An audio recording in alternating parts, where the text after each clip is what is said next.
everybody, welcome back to my channel. You never see me in my bathrobe after a shower.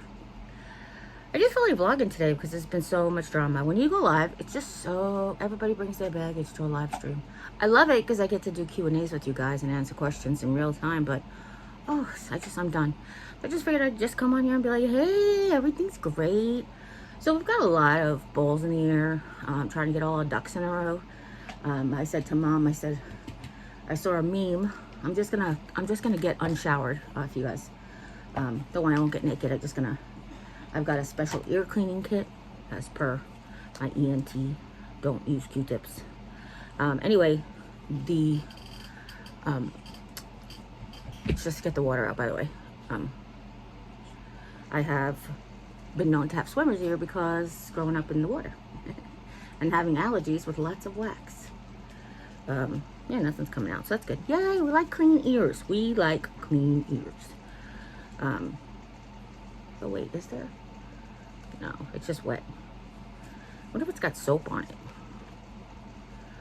Because it doesn't feel like wax, it feels like soap. Well, you know what? I will leave that one out and clean it when I'm done. I usually only clean them if they're dirty. But this is cute. I got it on Amazon. It's just like a scoop and 2 of these little like scraper thingies and a couple of different size scoops. Anyway, this is my turbo twist from the Cosmopolitan. Is it from the Cosmopolitan? Does it say there? No, it doesn't. It just says turbo twist. I got it from my sister Julie. I think she got it at the Cosmopolitan Hotel and Casino in Las Vegas. Not sponsored. But we do love the Cosmopolitan, actually. I'm not gonna lie. So we have all kinds of things. Today, I'm sharing this vlog with you, and it's not to be to be TMI, to give you too much information. I'm sharing this vlog with you because I'm concerned, and I've got to call into my doctor to check. But my spine surgeon said, as long as you're not incontinent of your bowels or urine. And I was like, well, I'm 50 something. I don't always make it to the bathroom, but I always know it's like common or whatever. Well, I don't know till too late, but at least I feel it. Well, this morning I woke up and apparently in the middle of the night, I had a bowel movement that I was very unaware of. And that is the first time.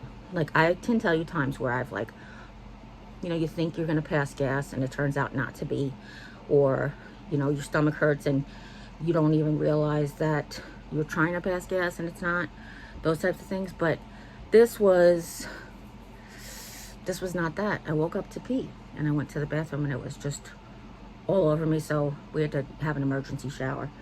The good news is the last time I showered, I didn't wash my hair. So today I got to wash my hair, but it's so dry. My hair is so dry. If I wash it too much, even if I have to shower, like if I had an accident every day while I was in the rehab or doing OT, I never washed my hair every day because it would just fall out worse than it is.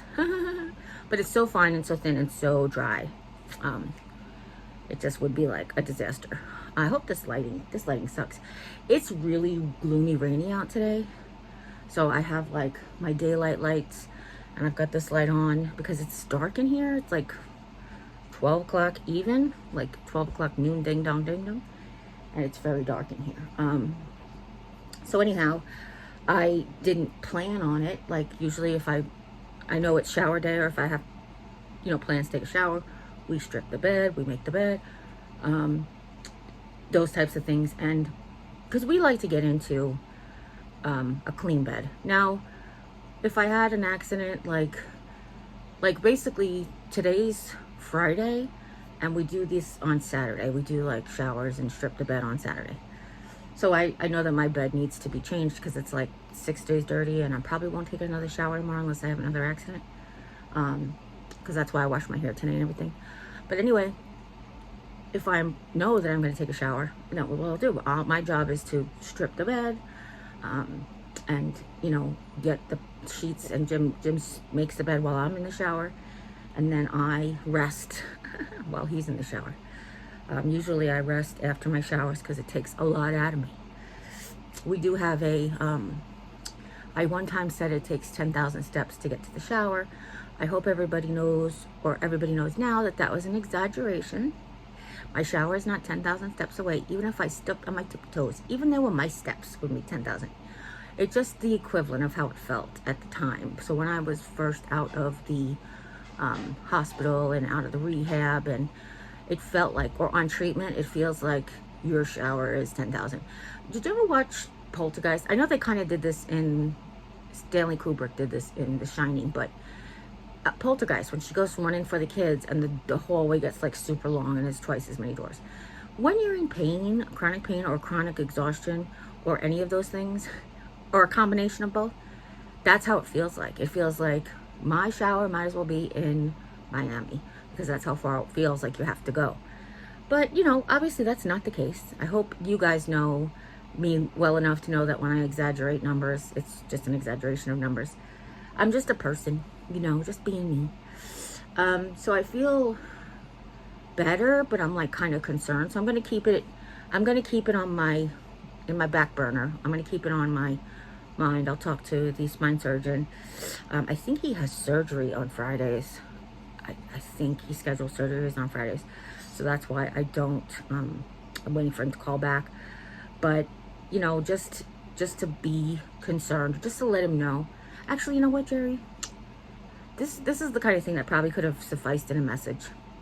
He might have just sent me to go get x-rays or whatever, but this is the kind of thing that probably could have sufficed in a message. I've been in pain quite a bit since last Monday. I did mention that I did a live stream at night and I was sitting on the edge of the couch way too long. And then the whole stress of the situation. I don't know if I pulled muscles around it. I know that he said, don't let yourself get into pain and don't stay in pain, that type of thing. But the way my stomach is, do I even try to take a Tylenol or codeine? I am taking Tylenol arthritis, so I mean, that makes it goes from being extremely painful to like bearable almost. Like the Tylenol or codeine will make the pain go away, but the Tylenol extra strength, well, it's Tylenol arthritis, so it's like, it's 600 milligrams. Anyway, and you can take that with all other medicines that I take. All of the medicines I take, you can take the Tylenol with. So one of the things we did talk about with the doctor. So if you haven't been around or paying attention, we went to see our new primary on the 25th. She is the sweetest. Oh my gosh, the cutest little sweet. Every doctor I've had there so far has just been amazing. I think part of working for a Catholic entity is the way that you get treated. You get treated just very differently. So I don't know that that's, like when I was in the rehab, and it was a Catholic rehab, and when I was in the hospital, it was a Catholic hospital. SSM, Sisters of St. Mary. They were affiliated, both the nursing home and the hospital were affiliated with Sisters of St. Mary. I think they just changed their names as they incorporated other things, like St. Louis University was one, and then like, I think Washington University is Barnes Jewish, but those types of things, like, you know, takes over. They have multiple names, basically. So I realized that when I was in that hospital. I don't know, I'm not bragging on being Catholic at all. And it could be a Midwestern thing, to be honest. It could just very well be a Midwestern thing. But I will tell you, my father was in St. Francis in New York. And the same thing. Everybody was just so wonderfully kind. And not that they weren't at South Nassau or anything, because they were, but it was a different level, I think. But anyway, so my clinic hospital that I go to, the affiliate, is a Catholic hospital. So that also, I feel like just everybody there is just so kind. Like, even when they have to tell you bad news, they do it in such a kind way. So anyhow, one of the things that the spine surgeon told me to worry about, or to monitor, is if I ever am incontinent of a bowel movement or urine without knowing it, kind of thing. Not just I couldn't hold it necessarily, like, oh, it came out and I didn't know it. And this was one of those cases. I didn't take anything extra hard to go to sleep last night, so it's not like I had been knocked out or blacked out or anything. And actually, I'm gonna even take that back, because I went to the bathroom at 5:30 this morning. I went to the bathroom at 5:30 this morning. There was nothing wrong. I actually had a bowel movement at 5:30 this morning. So some point between 5:30 and 10:30 is when it must have happened. I did go back to sleep for a while between like, I don't know, like 6 and 8 maybe. But yeah, so it's a bizarre situation. We'll see what the doctor has to say, but this is probably something I can just message him on the app, on the portal. Anyhow, that's my medical update. No, the doctor, when I saw the primary, she increased my Ritalin. So this morning was my first new dose of Ritalin, and we'll see. And it was, well, maybe it wasn't after the bowel. I don't know when I had the bowel movement. So yeah, I just know that it was after 5:30 because it wasn't there when I went to the bathroom at 5:30. Sorry, itchy. The water is now dripping down the, like the little canal from my hair. The Ritalin she increased because I felt like it wasn't working for me anymore at that dose. My sister did tell me to suggest maybe a different medication, but she just said let's just stick with, because I'm on a I was on a pretty low dose to begin with. So, and Jim was able to get some to help treat his ADD, and I hope that it really does help him, because he's been spinning, his brain, his focus has been spinning kind of out of control for a couple of months now, several months now, I should say. Anyway, what else?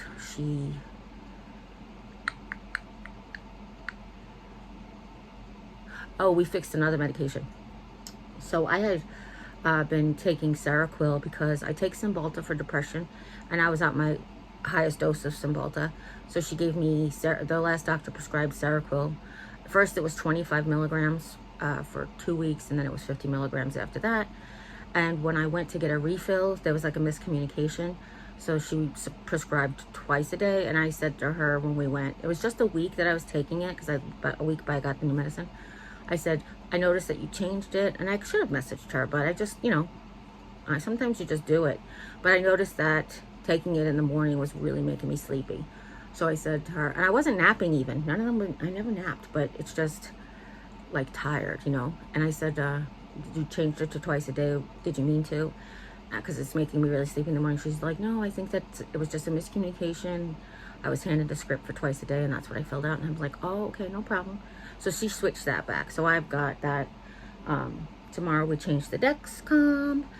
Yesterday we did, nope, not yesterday. Wednesday we did the Trulicity shot. And she also changed the parameters on my insulin. So if you've been around since I started the insulin, I started at I think they call like a reparative dose, or I think that's what the first doctor told me. But basically what it is, she wanted me to get to a baseline of 150. Basically, if my blood sugar was between 150 and 199, I took 2 doses, and then I took like an additional dose if it went up like 25 points, each interval of 25 points. So I told her that because we were doing that because I would get low blood sugar symptoms at 120. Well, since I started taking the insulin, I wasn't getting those symptoms until like 70, 70 or sometimes even 90. I would feel like low blood sugar. So I asked her if we could drop that starting range down to 120 or 100. And she said 120 was good. So she gave me new parameters to start at 120. I just realized I didn't even take my coffee yet. Oh, you couldn't see my face. Still can't see my face. Good morning. What's the coffee say today? Coffee.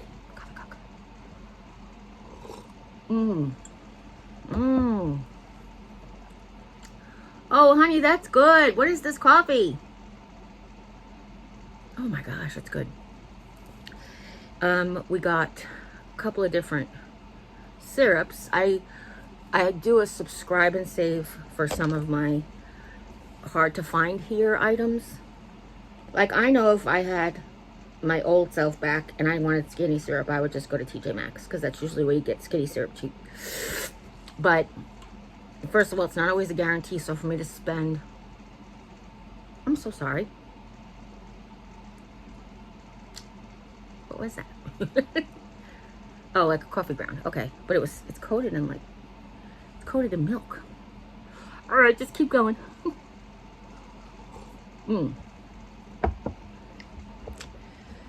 for me to spend all the energy to go to TJ Maxx just to see its part is not such a good idea. As I said, if I'm going to push myself to a store, it's going to be the Dollar Tree. It is going to be the Dollar Tree. I really need to tell you guys, like, I am so blessed to have you here.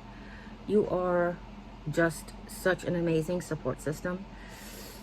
I do love that I'm able to connect with you and that we've found each other. I do love that those with pure hearts can sense the pure heart. I'm not perfect by any stretch of the imagination, and you never held me to such standards. But you know that my intentions have always been pure and good, and I so love that about you. I do want to be creative. I actually have 5 or 6 DIYs rattling around in my brain, which we will get to because they're part of decorating the living room. What else? Cooking. I found a recipe. We made a recipe that was really good that we're going to share with you. I think we tweaked it just because of Mom's, sensitivity to spice. And then I think I shared with you guys like the homemade ranch and the homemade taco seasoning and the homemade fajita seasoning. I already shared that in a video, but I have to make some more of the taco seasoning. And I'm out of buttermilk powder for the ranch, and I don't know how. I have a feeling. So what I believe is, and it's not a complaint, but Jim and I grew up very differently, and working in the food industry as he did, he believes that when an expiration date is an expiration date, that's it. But not everything is. The expiration dates on cans don't expire. The expiration date on there is that you'll throw them out, and then you'll have to buy new ones. It's a very, very smart marketing ploy. But if you know cans, you know only if they're dented or exploding there could be a problem. That means they have some sort of botulism or some kind of bacteria in there. So don't use them. But otherwise, cans are cans. That's why we put cans in our, house prepping situation. And same thing with rice. But this was buttermilk powder. But it's basically powdered milk. And powdered milk, doesn't really expire because that's what they dropped to the people in World War II or whatever, right? Was powdered milk. Was that World War II? Korea? I don't know. Anyway, powdered milk was one of the things. So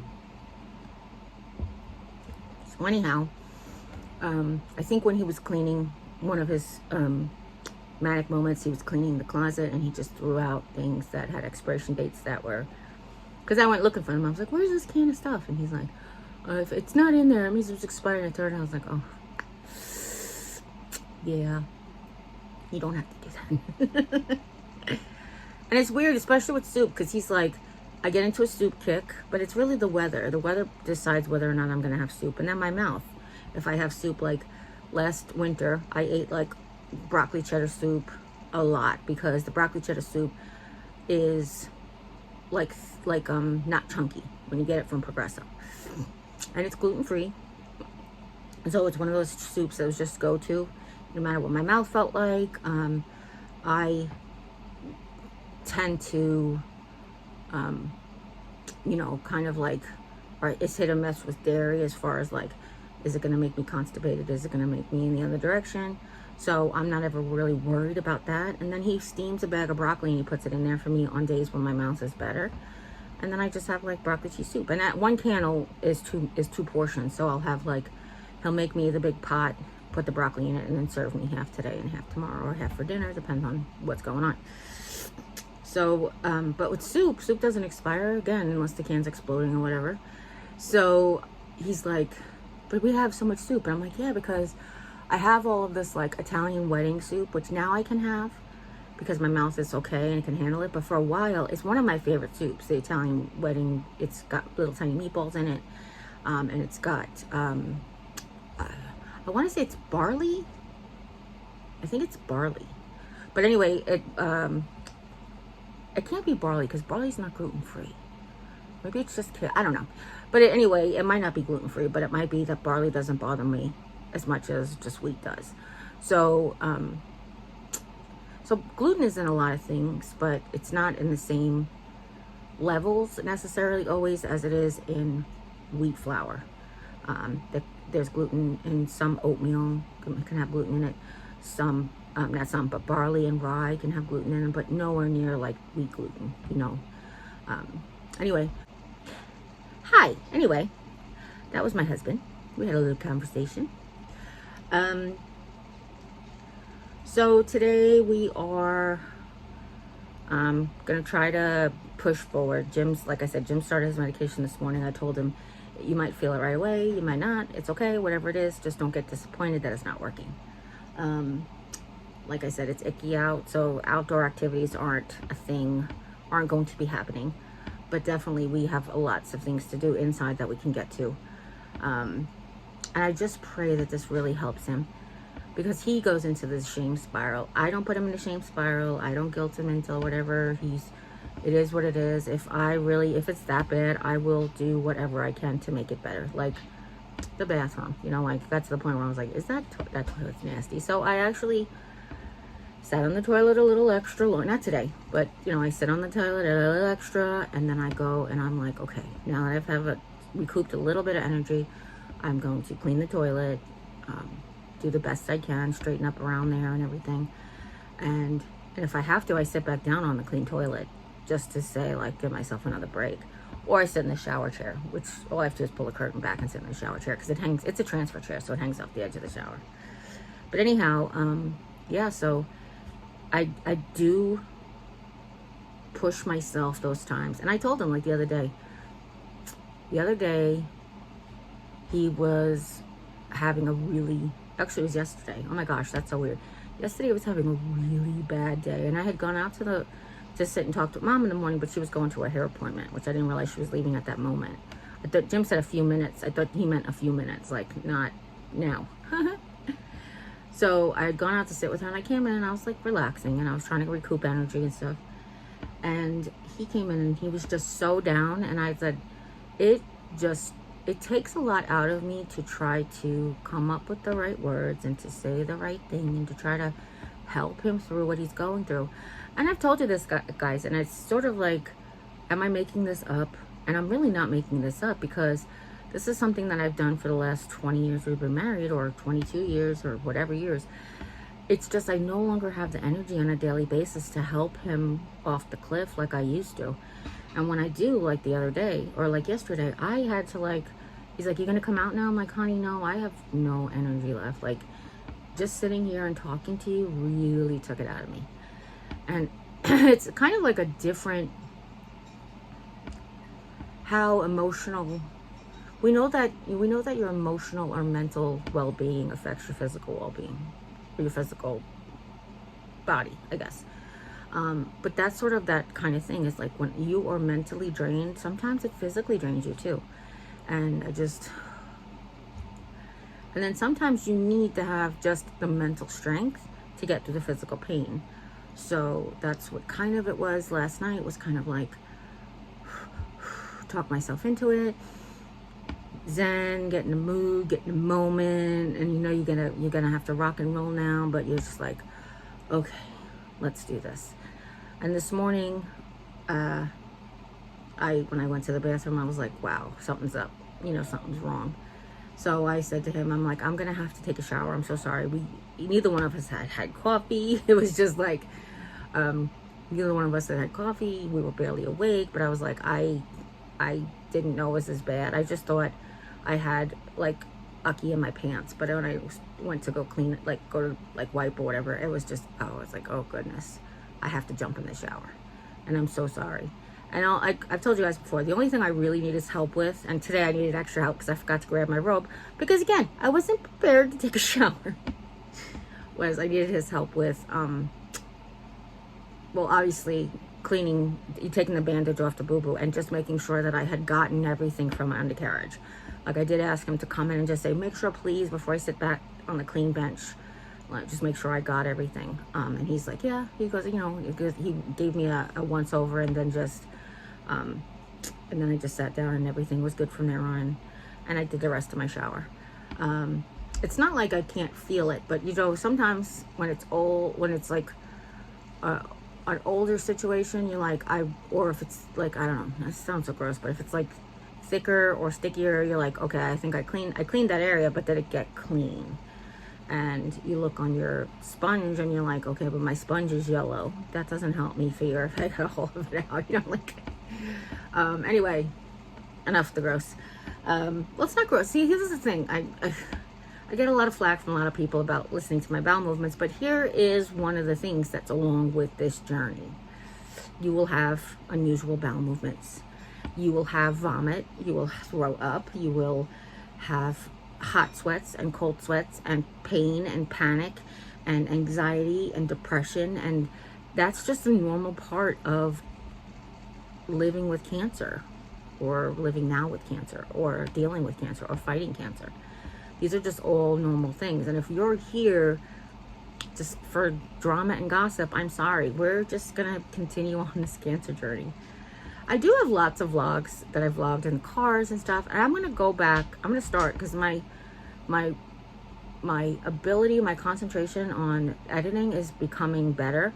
So I'm going to go back and see what any of what I used is useful, like for the time.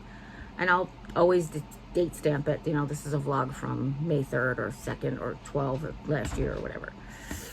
And if it's not, I'll just keep it as like a electronic diary. I won't post it or whatever. Because sometimes I do that. I vlog and I don't post it. Like in the vlogs, I'll actually say, I don't even know if I'm going to post this, but... And then I head off on a tangent. But anyhow, we're just going to keep moving forward today. That's what I said to Jim. I said, you know, keep your eyes forward. Let's move forward. He taught me that. One of the things we talked about in this talk yesterday was like, when we first met, I didn't make my bed because I just rushed out the door. He was like from the military background and he made his bed. Like he made his bed every day. So it got to the point where I was like, okay, now I want to make my bed every day. And he's like, I'm like, make a bed. So now we're at the point where we both make a bed. We make both sides of the bed. And now we have the dog. It's actually even more of a motivator because we make the bed and then we throw a giant old sheet over everything to keep the dog hair to a minimum. So it's been like that with a few things, like a few different things. Like this particular instance of what I'm referring to for this particular instance is that the anxiety level, like I used to worry, my sense of security, you needed a house, you needed to have financial security, you needed these things. And when I met Jim, he was sort of like living in the now of wolf life, you know, just like living in the now. Don't worry about tomorrow, it'll work out. And it came to be where we flip-flopped. And you think having stage 4 cancer would make you want to worry about tomorrow, but the truth is, you know, we find out very early, tomorrow's not promised. There's no point in worrying about it today. You can plan for the future, but if the plans fall through, just leave it up to the man upstairs or the universe, wherever you believe in, and just figure that was the best thing that was supposed to happen. It's supposed to happen the way it's supposed to happen, kind of thing. So, everything that's going on in the family now is sort of that same thing. I'm just like, look, don't let it go. Obviously, you care about it, so you're going to keep it in your brain, but don't make it rule everything. Don't make it give you the anxiety to move forward with your everyday living. And that's one of the things I'm hoping the Ritalin would help. When we were talking to the doctor, you know, his depression has gone up. You know, he's not so manic anymore. Like if I would suggest her take him off the bipolar medication and just put him on straight up antidepressant, that would be like my suggestion from what I see on a daily basis. But that the untreated ADHD does come with anxiety, and it comes with depression because you get frustrated and overwhelmed so quickly with your task paralysis and your time blindness and things that were never an issue before.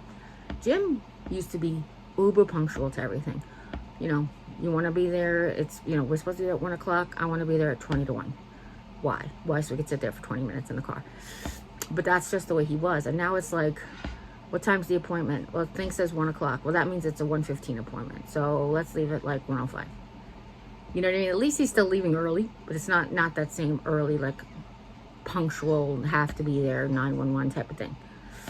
And I'm, you know, I'm getting worse at it. And I'm just like, we gotta go. We gotta leave. What time is it? We're gonna be late. Those types of things. It's just funny. So I really feel good about the space we ended yesterday. He felt much better, physically and emotionally, which really, really made me feel good. Because I just feel like, excuse me, I just feel like since this whole last year or two, excuse me, I got the hiccups. The last year or two, I haven't really been able to be there for him like that. You know, I don't know if it's that he hasn't reached out to me, or it's that I didn't have the brain capacity before Ritalin to help him, you know, focus on him like that. And I felt really good for it. You know, I'm not bragging, but I got a lot of gifts, and crafting is only just one of them. Being a great listener and a moral support and trying to be a good friend. And I know that doesn't always come across, but trying to be a good friend is always something that I thought I was really good at. So, friends, I love you. If nobody's told you today that you loved, you can always come by and hear how much I love you, because I love you guys very much. And as always, you take care. God bless. And we'll see you next time. Bye.